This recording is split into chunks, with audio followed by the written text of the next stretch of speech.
తాకట్లో ఉన్న బంగారాన్ని విడిపించలేక వడ్డీల మీద వడ్డీలు కడుతూ ఇబ్బంది పడుతున్నారా? అయితే ఇప్పుడే సంప్రదించండి శివ గోల్డ్ కంపెనీ. మీ నమ్మకానికి మా హామీ శివ గోల్డ్ కంపెనీ. విజయవాడ నగరంలో పట్టుబడిన గంజాయి కేసులో తీగ లాగితే డొంక కదిలింది. గంజాయి మాఫియా కింగ్ పిన్ సోహైల్ను పోలీసులు అదుపులోకి తీసుకున్నారు. ఒడిశాలో గంజాయిని కొనుగోలు చేసి పలు రాష్ట్రాలకు సప్లై చేస్తాడని పోలీసులు గుర్తించారు. సోహైల్తో పాటు మరో 2 నిందితులను అదుపులోకి తీసుకుని విచారిస్తున్నారు. సెకండ్ హ్యాండ్ కార్ల విక్రయాల ముసుగులో గుట్టు చప్పుడు కాకుండా మత్తు దందా చేస్తున్నాడని పోలీసులు గుర్తించారు.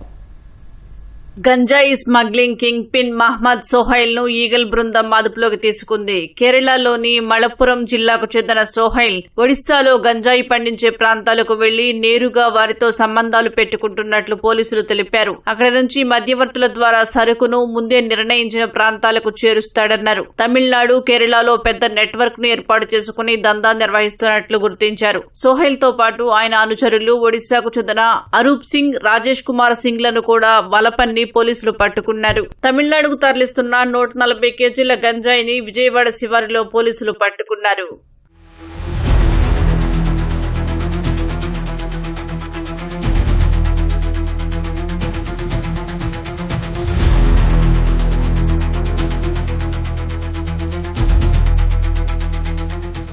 సోహైల్ ఢిల్లీ వెళ్లి పాత కార్లను కొని వాటిని కేరళలో అమ్ముతూ ఉంటాడని పోలీసులు తెలిపారు. ఒడిశా గజపతి జిల్లాకు చెందిన అరూప్ సింగ్ కేరళలోని పనస తోటల్లో పనిచేస్తూ ఉంటాడని వెల్లడించారు. ఒడిశాకే చెందిన అరూప్ స్నేహితుడు రాజేష్ కుమార్ సింగ్ ఎర్నాకులంలోని ఓ కాంట్రాక్టర్ వద్ద ఎలక్ట్రీషియన్ గా పనిచేస్తున్నట్లు తెలిపారు.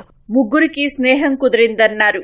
ఒడిశాలోని కోరాపుట్తో పాటు గంజాయి సాగు చేసే పలు ప్రాంతాలకు నేరుగా వెళ్లి సోహైల్ కొనుగోలు చేస్తూ ఉంటాడని పోలీసులు తెలిపారు. అక్కడి నుంచి వివిధ ప్రాంతాలకు పంపిస్తూ ఉంటాడని చెప్పారు. ఇలా గంజాయి రవాణాలో కింగ్ పిన్ గా ఎదిగినట్లు వివరించారు. ముగ్గురు కలిసి ఈ నెల 4వ తేదీన ఢిల్లీ వెళ్లారని, అక్కడ 2 పాత కార్లను కొనుగోలు చేసి బయలుదేరారని పోలీసులు తెలిపారు. ఒడిశాలో 200 కేజీల గంజాయి కొనుగోలు చేసి ఇందులో 140 కిలోలను ప్యాక్ చేసి తమిళనాడుకు చెందిన లారీ డ్రైవర్లకు అప్పగించారు. కోయంబత్తూరుకు చేర్చినందుకు 30,000 ఇస్తామని వారికి ఆశ పెట్టినట్లు తెలిపారు. మొదట కారులో గంజాయిని తరలించేందుకు పథకం వేసిన సోహైల్ నిఘా ఎక్కువగా ఉందని చివరకు లారీలోకి సరుకు ఎక్కించినట్లు పోలీసులు తెలిపారు.